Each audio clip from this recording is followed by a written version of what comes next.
Hello hi അസ്സലാമു അലൈക്കും വറഹ്മത്തുള്ളാഹി വബറകാത്ത്. എല്ലാവർക്കും സുഖമാണ് കരുതുന്നു. അപ്പോൾ ഇന്ന് ഞാൻ വന്നിട്ടുള്ളത് നമ്മൾ വീട്ടിൽ തന്നെ നട്ടുപിടിച്ചൊരു നീല കൂവ കൊണ്ടുണ്ടാക്കിയൊരു ഡിഷാട്ടോ. അല്ലേ, നല്ല ടേസ്റ്റാണ്, ശരീരത്തിന് നല്ല ആരോഗ്യമുള്ള ഒരു പൗഡറാണ് കേട്ടോ അത്, കൂവപ്പൊടി. അപ്പോൾ അതിനായിട്ട് കണ്ടില്ലേ, നീല കൂവയാണ് കേട്ടോ. കസ്തൂരി മഞ്ഞളിൻ്റെ സ്മെല്ലാണ്, പക്ഷേ കസ്തൂരി മഞ്ഞളല്ല, ഇത് പൗഡർ ഉണ്ടാക്കുന്ന കൂവ കേട്ടോ. അല്ലേ പൗഡർ. അതുണ്ടാക്കാനായിട്ട് രണ്ട് മൂന്ന് കശുവണ്ടി എടുക്കുക. നല്ല ടേസ്റ്റാണ്, ശരീരത്തിന് നല്ല ആരോഗ്യമുള്ള സാധനം തന്നെയാണ് കേട്ടോ.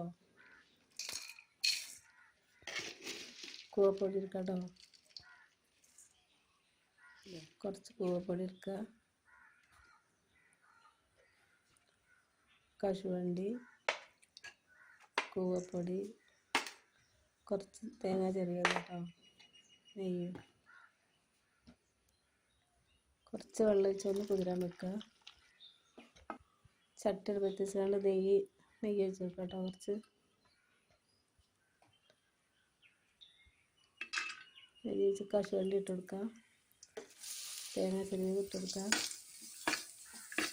നല്ലോണം മുരിച്ചെടുക്കുക കേട്ടോ. ഒന്ന് വഴറ്റി കൊടുക്കുക.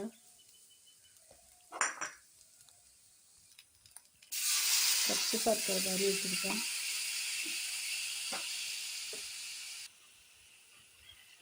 കുതിർത്തി വെച്ച കൂവപ്പൊടി ഒഴിച്ചെടുക്കാം കേട്ടോ. കട്ട പിടിക്കാതിരിക്കാനാണ് ഒന്ന് വെള്ളം ഒഴിച്ച് കുതിർത്തി കേട്ടോ.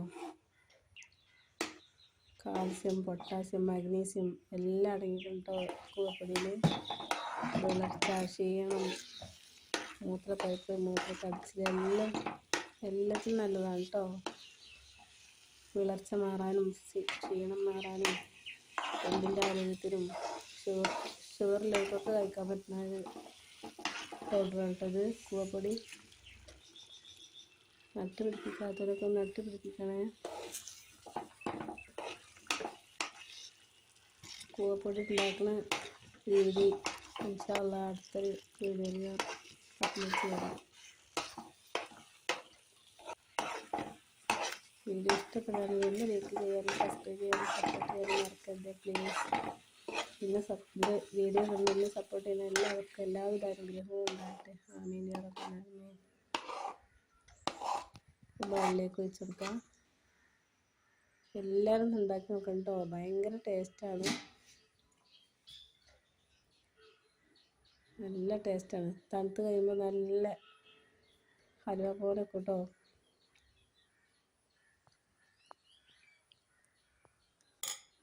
നല്ല ടേസ്റ്റാണ്, കണ്ടില്ലേ.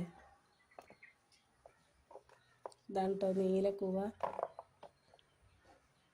നല്ല വലിപ്പം വെക്കും, ഞാൻ ചെറുതെടുത്താട്ടോ കാണിക്കാൻ വേണ്ടി. നീല കളറാണ്.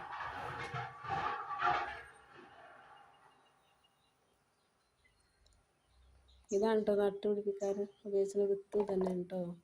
ഇത് നട്ടാൽ ഉണ്ടാവും.